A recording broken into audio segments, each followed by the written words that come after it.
சக்தி மசாலால இருந்து ஒரு gift வந்திருக்கு, என்னன்னு பார்த்துடலாம். ஒரு புக் அனுப்பியிருக்காங்க, சித்திரை மலர்னு சொல்லிட்டு.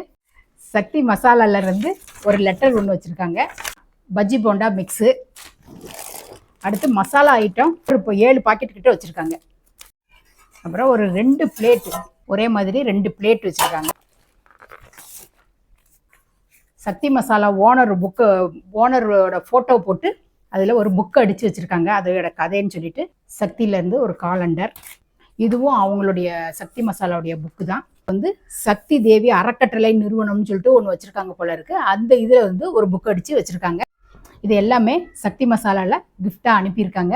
இந்த கிஃப்ட் எதுக்கு அனுப்பியிருக்காங்க அப்படின்னம்னா, சக்தி மசாலா இணைந்து நடத்தும் அவள் விகடன் சமையல் போட்டி ஒன்று நடத்தினாங்க கொளத்தூரில். அதில் ஷெஃப் தீனா சார் தான் தலைமையேற்று சமையல் போட்டி நடத்தினாங்க. அந்த சமையல் போட்டிக்காக வேண்டி கலந்துக்கிட்டதுனால பாராட்டி அனுப்பியிருக்காங்க. நன்றி, வணக்கம்.